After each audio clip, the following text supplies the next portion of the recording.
Welcome to the Middle East Teaching and Learning Conference. My name is Morgan Whitfield Carny.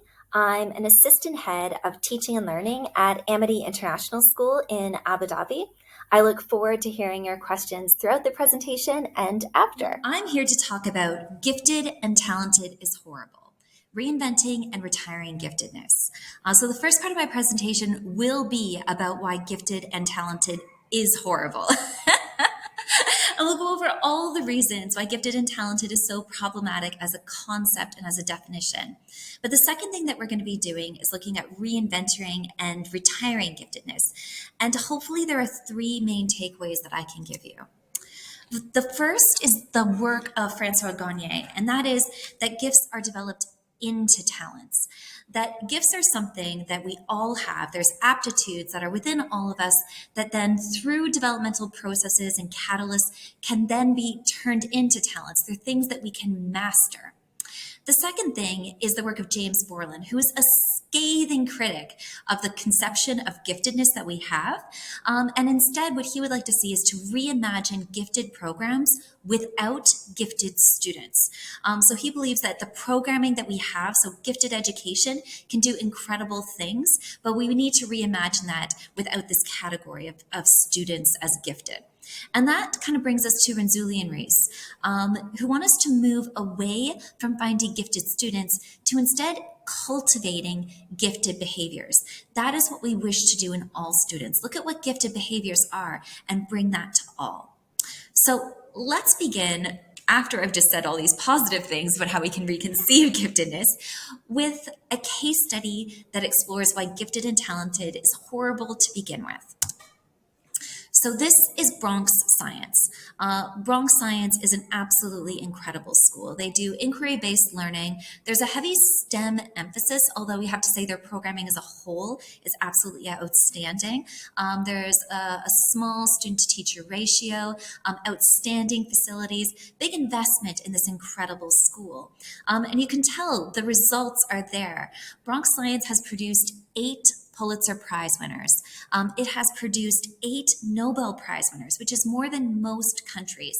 It's produced 2 executive editors of the New York Times, an Oscar award-winning director, and the director of the Hayden Planetarium. It's an outstanding school with illustrious alumni. And what's most amazing about it probably is that it's open to everyone. It is one of the 8-storied magnet schools of New York City. So any student in New York can go to this school. And it does have this kind of democratic value in the sense that it's an opportunity for all to go to this institution. It is free, and it's meant as one of those places where if you work hard, you can achieve the American dream. So how do you get in? In order to make the cut, you must be able to excel in a test called the SHSAT. So this is just like a mini SAT, Math, English, Science questions. It takes about 3 hours to take, and every year 28,000 eighth graders will take this test. And what will happen is about 4,000 of them or so will be offered places in one of these 8, gifted schools is how we could determine them. And what is really special about this test is that it's so important. It's actually been enshrined in New York law. And that was done in the 1970s because these schools traditionally were very white and very male. So there was a massive push to diversify and integrate these schools like Bronx Science. And a test was seen as much better than something like teacher recommendations because it didn't have the same bias. A test cannot see color. A test cannot see gender. A test does not see money, and it doesn't look at things like special educational needs that might need to be accommodated for. A test is fair. It is a great equitable way to ensure that we have students all able to apply for, and again, that achievement is there that they can get in and flourish in a great school like Bronx Science. Except that the outcome is not quite that. It didn't diversify the schools the way that it was intended. Instead, decade after decade, we started seeing results like this. Black and Latinx students comprise about 70% of the students in the New York City public school system, yet less than 10% of them are offered places inside these specialized high schools. And that's just such a shame. That's a dire number that just says that we have a minority ethnic population that is not proportionally represented in these schools whatsoever. And this has been known for a long time. And in fact, in 1997, there was a bombshell report that was done by ACORN, which is a social justice organization that sent out thousands of surveys and interviewed and went to schools all across New York City to discover why this existed. So first thing that they discovered is that schools with majority Black and Hispanic students were not even teaching the material for this test. More than that, parents, teachers, school administrators, leadership, and guidance counselors were often unsure about the process for applying for the test and how accessible it was. If there were language barriers, that also became an issue if you had students who were speaking Spanish at home or their parents spoke Spanish. So the test was inaccessible. And also, if the material wasn't taught, these students weren't even given a fighting chance. And the test wasn't universally taken. You had to go to a special testing center. You had to have access to the test. The other thing was definitely class played a role. 73% of students in New York City public schools are living in poverty, as opposed to 49% or so of students in specialized high schools. So you had to be able to perhaps afford special tutoring, after-school programs, books, past paper tests that you would be able to practice with. All of that was really, really key. And also, we also had the same kind of proportional representation in New York City's gifted programs. So of the 80 gifted programs that exist in New York City, we saw the same ratio that white and Asian students were overrepresented in these gifted programs, which may teach material for the test and have a cumulative effect on students' ability to access the material and get in. So that is really unfortunate. And when you look at the numbers, Asian students were definitely overrepresented. And it's hard to make the argument that the wrong minorities were being represented. If you were to go into Bronx Science, it's an incredibly diverse school. The cohort of Asian, that is an incredible swath of diversity in ethnicities and languages. So it's not like these schools aren't diverse. However, there is problems with representation, which is why in 2017, Mayor Bill de Blasio put together an education panel to look at how this representation problem could be solved. And unsurprisingly, he put forward a proposal that came from this expert panel that said that diagnoses of giftedness based on IQ tests in order to get into gifted programs, and also the SHSATs should be dismantled. It was definitely not the right system for gaining entrance into gifted programs and to these 8 magnet schools. However, this was the result of that proposal. There was an incredible backlash. It was seen as the fair way to allocate places in the school, and then there was a backlash against the backlash. And the long story short is that the SHSAT still exists. Bill de Blasio is no longer mayor. It was one of the most unpopular proposals for education in New York's history. And disadvantaged students and minority ethnic groups are still being left behind in gifted programs and in these gifted magnet schools. Now, this may all seem very familiar to those who are in the British system because the exact same thing happened post-World War II. There was a lot of hopefulness post-World War II when the Education Act was put into effect. And the Education Act was really designed to ensure that students from all backgrounds would have access to higher education. And this was designed through the creation of about 1,600 grammar schools. And the grammar schools would be placing students who got in the top 25% of a test called the 11 plus. If you did well in the 11 plus, you would be funneled into these grammar schools and they would propel you into higher education, more qualifications, and a professional career. So it was supposed to basically push these students into university, no matter what their background. So at a young age, they would be placed in high ability schools. The thing is that didn't quite happen. Observers in the 1950s and the 1960s noted that there was a 2-tiered system that pushed middle-class children forward, but working-class children were not being given the same opportunities and not getting any entrance into grammar schools. Instead, we saw a move to the comprehensive system in 1976, where there were non-selective state schools that were really given the resources, and grammar schools, for the most part, were merged or closed down. And in fact, they became quite unpopular. There was about 164 of them that stubbornly remained, but for the most part, there was a huge emphasis on saying, we want to make our comprehensive schooling system, our non-selective schools, state schools, incredibly successful. But that didn't quite happen either. Deprived students continued to leave schools with lower grades and miss out on higher education.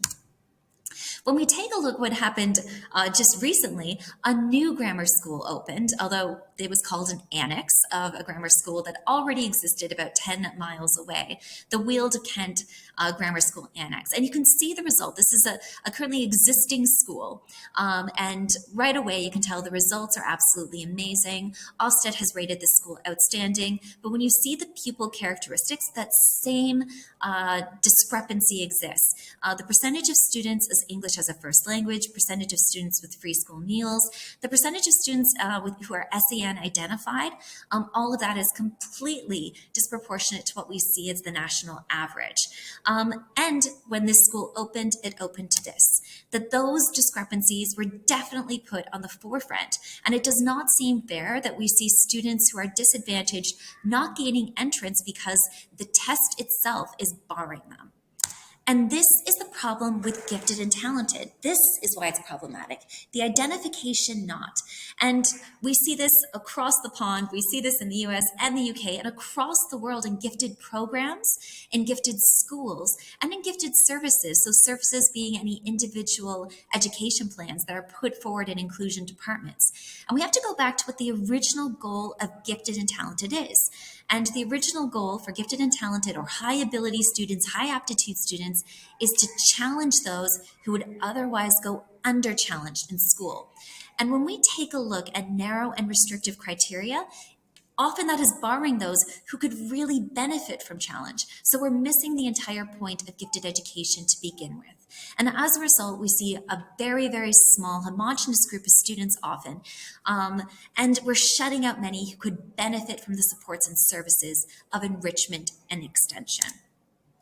And when we take a look at non-selective sectors, it's not like we're seeing much of a difference. When we see students funneled into high ability programs, often we see it's the same group of students, but when we see them in non-selective situations, in that context as well, we see that high ability pupils who are disadvantaged do not reach their potential. This was really highlighted in Chief Inspector Will Shaw's Most Stable and Non-Selective Schools report in 2013. And he kept kind of emphasizing this in later commentary and publications in 2016 and onwards. We've only seen these kind of statistics, which are scary and discouraging, continue even in the pandemic era. And quite simply put, we see that the potential is there from progress tests in primary schools. And then all of a sudden, when these students hit secondary schools, there is a precipitous drop off where all of a sudden these students who are doing so well, they go stagnant, their progress stalls or stops, and they do not make their way to high grades at GCSE and A level. They're not making their way then into higher education, formal qualifications, and universities. And that has a huge lifelong effect in terms of kind of perpetuating cycles of social inequity. So it's extremely problematic that the education system isn't doing what it's designed to do. And it's also one of the reasons why there was a huge emphasis in Ofsted inspection at looking at high-end challenge. That if you went into a classroom in an inspection, what you would look for as an inspector was to see that the highest ability students in that class were being challenged. Because if they were, it was indicative of challenge further on down for students of all abilities. And Wilshaw points to a few reasons that this is seen. So he pointed to a culture of low expectations that was within schools. He also pointed to things like a huge emphasis on getting pupils over that seedy borderline hump. It was only when I began to teach in the UK and I saw banners trumpeting on every single school the percentage of students who are getting A star to C, that I noticed that there was a huge emphasis on making sure that students were actually passing those exam grades. So that kind of trickles down from leadership to departments to individual teachers' classes, where they feel I have to make sure that I'm getting as many students as possible there over that CD borderline. And that's where your emphasis tends to be. And there's a lot more value add that can be garnered getting an E student to a C as opposed to an A student to an A star. Another thing is that we see that more able pupils, high ability pupils, are not treated as having special needs. They're not seen as part of the remit of so many schools' inclusion and special education departments. And inequalities between student groups aren't tackled. So students who are participating in enrichment programs or gifted programs, we don't tend to track their participation as much as we do, so that all of the data kind of overlooks discrepancies, especially for twice exceptional students that might be dyslexic and high aptitude, for instance. And we see for all these reasons, gifted and talented has uncomfortable connotations. So first off, when we look at those case studies, elitism and also exclusivity tend to go hand in hand with our ideas and conceptions of what gifted and talented is. So there's a strong aversion to using those terms. So we tend to use many other terms. In 2008, the UK government said, okay, we are not going to be prescriptive about gifted and talented. We expect that every single school will have their own definition of gifted and talented, and that they will come up with their own provision based on local context. But that kind of left the term mutable. It's empty then, because there is no fixed term. In 1999, 1998, we saw that there were still these definitions that were on the books. This idea that gifted is very academic as a subject, so English, history, geography, science, and talented was seen as the arts and PE. This is an extremely old-fashioned and antiquated view. These are not definitions that are holistic or important to what we should be doing with gifted and talented. And then at the very end, when you see that definition that says a cohort of highly able children roughly equates to the top 2% as measured by standardized tests, that is such a poor way of looking at how we can challenge students who need challenge. So we can't just replace the term or the vocabulary. We have to look at our conceptions of giftedness to begin with. What we need is new clarity. So we have to know what we are looking for, and we need to know the pitfalls of identification so we can do it well. Giftedness is not what we think it is, so we need to educate ourselves and kind of take away the stigma and take away the myths around giftedness. And then thirdly, we have to build whole school models that look at enrichment and extension and how they can work together hand in hand. We are already doing so many things right in schools, so building the whole school model is often just bridging the gaps and making sure that there's communication and clarity. So let's look at our very kind of first main concept. We need to move from finding gifted students to cultivating gifted behaviors. So the top 2% by any measure is not the only gifted students. And the old debate about whether it should be the top 2%, the top stand-in, the top 5%, the top 10% when we're being generous, that's not the right debate to be having. The word gifted as a whole is insufficient and puts an emphasis on a category of students, and that is not thoughtful. Giftedness is not a stagnant trait. We all, again, have aptitudes that can grow, and we need a nurturing environment for those behaviors to develop. But at the same time, we have to hold two truths in our hands. The first trait is that we have to recognize that aptitudes and traits can be grown in any situation. We all have aptitudes. Giftedness is not innate. But on the other hand, that means that we still need to identify. It's important as teachers to know who are the high ability pupils that are sitting in front of us, so that we can differentiate accordingly, that we can do our very best to target those pupils that need challenge. So we still need to identify. And traditionally, this is how identification has been done. We have done a single criterion identification, and this still happens in a lot of schools. We have things like cognitive ability tests, which are very generalized intelligence tests that tell us about the potential that a student has. The potential isn't perfect. We can look at different batteries, for instance. Let's say it's quantitative or spatial, verbal and nonverbal, and perhaps we can attach some of these batteries to specific subjects, but it's not subject specific. So how well a student is doing in general is not as useful as it particularly could be. And also, this is potential. It's not telling me anything about how a student is doing right then.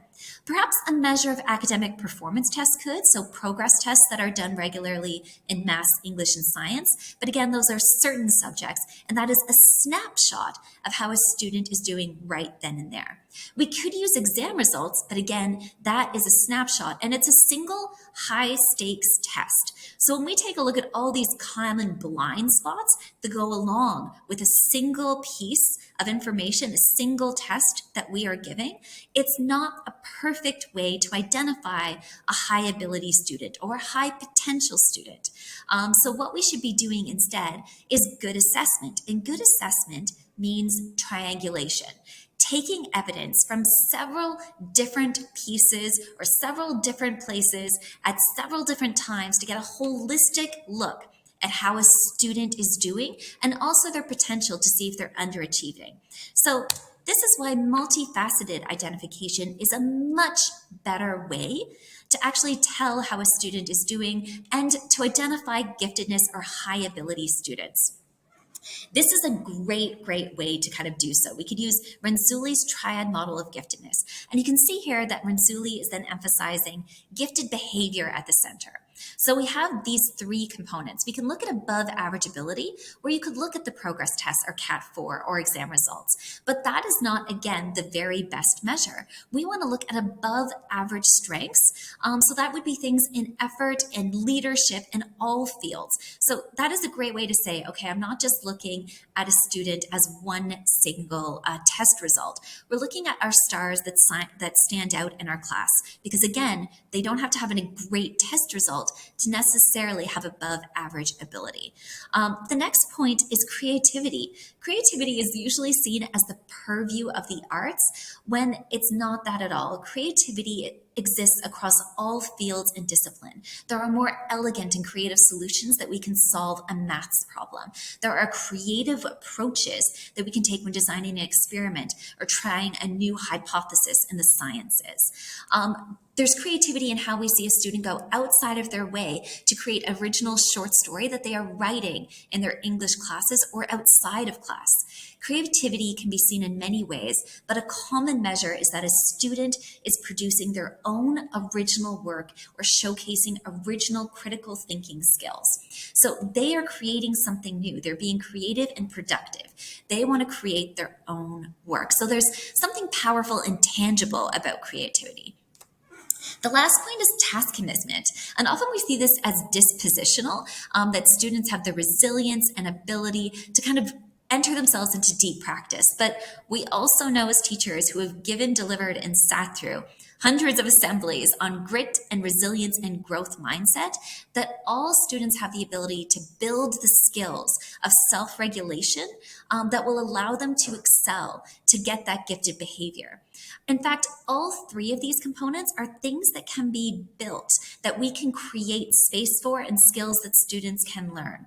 So above average ability, through retrieval practice and metacognitive strategies, we can see that students can increase their intellectual ability, if you will, their leadership skills, their effort. In creativity, we can create more space in the curriculum for exploration. And then for task commitment, those are part of the hidden curriculum, things that we do to help all the time with self-regulation, giving students the revision and study skills, for instance, to really up their game. This is an example of how multifaceted identification can look. I have done this in the past, and I actually don't recommend it. It is incredibly laborious, and this is a little bit too detail-oriented. Keeping it to three things that you're looking at is actually a much better way to kind of realistically ask your department or teachers to point out who needs that target and stretch in the classroom. You do not want to create a complicated list for the sake of creating a complicated list. But what I would point to here that is quite useful is that we typically see the type of student A, as schoolhouse giftedness. And that's a student that we can easily spot. This is a student that knows how to navigate the school system.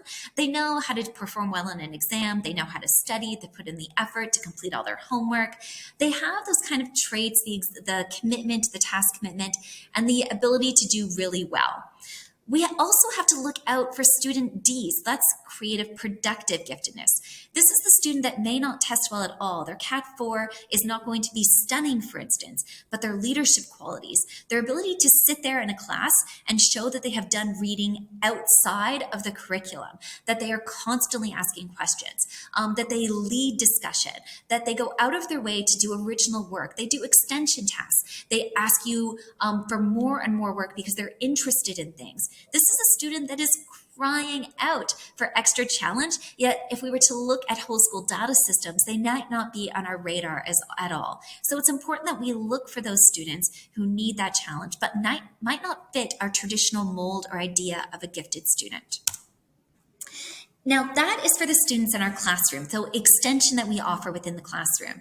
In terms of gifted programming and identifying students for gifted programming, you want as much as possible to make sure that all students have access to any special enrichment activities.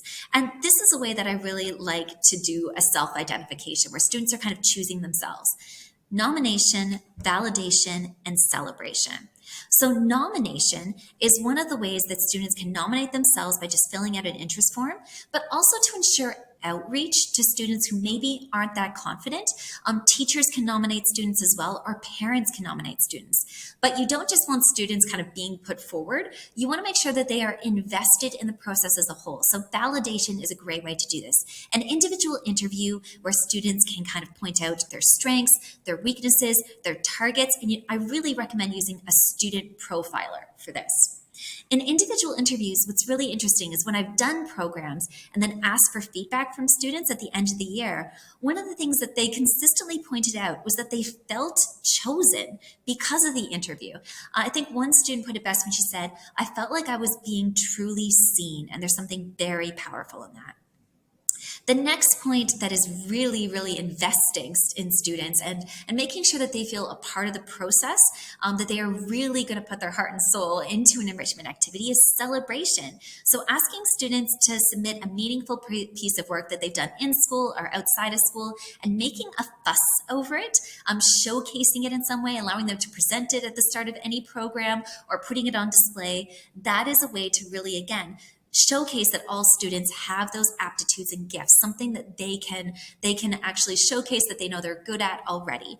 And then having a letter sent home to parents celebrates their kind of enrichment journey, but also make sure that parents are involved and are proud of their students' involvement in an enrichment program. This is what a student profile might look like. This is one that I've adapted from Renzulli and Reese, looking at interest areas. So students often are interested in things like the Jurassic period, but they never get the opportunity to study it in most curriculum. So this is saying, I really want to expand on this. Learning styles, so not kinesthetic or visual. Instead, we're looking at instructional, discussion-based. How do they enjoy engaging with material? Expression and product styles, do they want to do a podcast, or do they like the idea of writing a thesis and an essay? Academic strengths is really interesting. I found this fascinating because, again, in my feedback from students, they really liked having tangible measures and outcomes. So they liked saying, I got a level 6 in English and I've moved that up to a level 8 at the end of the year. So they like being able to kind of tie new strategies, ideas, and extension that they are doing, and saying this had a real impact in how I was doing in school. So academic strengths is actually something that we should be paying attention to. So I've looked at and talked about identification for gifted programs, and that's all part of Borland's kind of argument that we need to reimagine gifted programs without gifted students. So let's take a look at kind of two things when we are looking at enrichment and extension. So extension is things that are happening within the classroom. And one of the things that's important to outline is that we should be targeting those high ability students, but every single extension activity in our classrooms should, as much as possible, be accessible to all. So every single student should be able to see extension, and then they have the challenge in front of them. So it's open for all students to attempt, but it tends to be targeted for high ability students due to the level of challenge that it presents. And we can start that with even the design of our curriculum. So making sure that we have curriculum differentiation built in right from the get-go is really important. And this can be a long, slow, thoughtful process of kind of scheme of work at a time, unit at a time, kind of looking at how we can differentiate effectively. So one of the ways that we can do this is solo taxonomy, or creating tiered learning experiences, building that in. The Kaplan model is a really great model. So those icons that you see there, you can put them onto your Google Slides, PowerPoint presentations as kind of a hint or a task that students then have a visual cue to go for deeper, more novel, or more complex. So it's asking them to kind of take whatever is there to the next level. So they're fantastic cues that you can use not only in your presentations, but also on whatever work you are asking students to tackle. Curriculum compacting is fantastic. Right now I have year 7 students who are doing oceans. And what's great about that is that I have 2 students that are racing ahead. We've compacted the curriculum for them, and they are actually becoming resident experts, where they'll be teaching 2 classes at the end of the year on topics of their choice. So one, for instance, is doing artificial reefs. I love project-based learning. So project-based learning can be one long, big extension. So as opposed to giving many mini extension questions that you're tackling onto every single lesson, instead having one long project that students can go in depth and kind of build upon is really powerful and important. So project-based learning allows them to go in for that depth, and it can be done giving them a lot of student choice in the process and product. It also allows them to kind of show off something that they are interested in. One of the ways that you can do this is, again, leave it open-ended. For history, for example, you might ask them to look at great man theory. They can choose anyone from Kim Kardashian to Cleopatra, and they can look at whether history created a great man or this great man created history. So again, open-ended, but also allowing them some guidance in the task. The way that we group in our lessons can be really powerful. So looking at different groupings to see how students can work together. You can group by ability, but you can also do things like collaborative learning and the Japanese concept of Han. So Han is really fascinating because it's used in Japan in primary classes, where multi-ability groups are set up, and high-ability students are often given the opportunity to extend themselves by explaining, teaching, mentoring, and explaining activities to others. And it puts them in a role where they are then kind of responsible collectively for raising the level of the classroom for all. And you also teach to the top that way. Socratic and Harkness seminars are absolutely fantastic for higher end students. So at the high end of the school. So when we take a look at students who are 16, 17, 18, once they've been scaffolded, it's really fantastic for them to lead discussions where they take the material and they are actually leading the questioning for students all around them. Parallel inside a class, for students that are really able to accelerate, you might want to have online courses that they can do within the classroom at the same time, flipped learning, separate in-class study. And again, that can be open to everyone, but there are some students that definitely need that extra challenge and extension that's beyond what you can give them in the regular curriculum.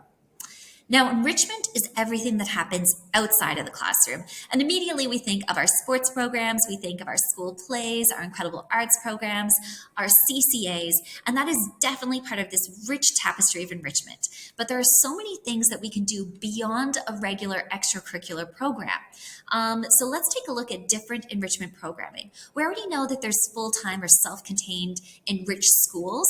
Let's look at after-school or summer programs. There are children's palaces in China, which are amazing for any students after school to go to.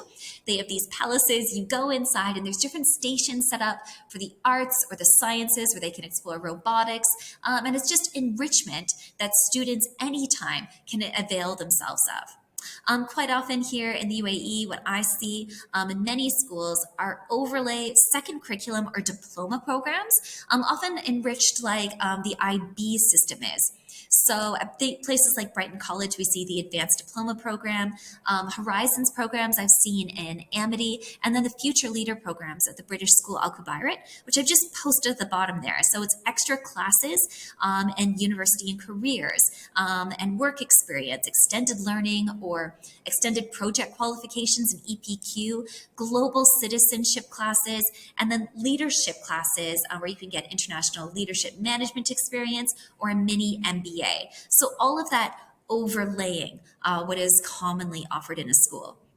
There's school-wide cluster grouping, which is really fun. It's part of the school-wide enrichment model that Renzulli and Reese have put forward, where you can actually have students, let's say, choose interest groups that might be based on student surveys, where they could explore archaeology or robotics, for instance, outside of their regular curriculum in classes that are vertical. So you have students from different friendship groups and year groups actually mixing. And you could do that perhaps in place of term 3 CCAs after school. And many different teachers can then contribute to kind of that enriched, focused curriculum. Mentoring and coaching is a fantastic way to kind of individually guide students who want that extra guidance. Project-based learning I've kind of gone into, but I've done scholar showcases where students work an entire year on a project, then present it in a huge showcase at the end of the year. Genius hours are really, really fun ways for students to kind of go above and beyond and think creatively. There are pull-out programs where students are taken out of their regular classes for enrichment activities, and that could have a special curricular focus. So it could be special STEM classes, for instance, or special arts classes, or it could be ones that are done after school. And then there's acceleration. AP classes, early exams, subject acceleration, these can be done as part of enrichment after school or during school.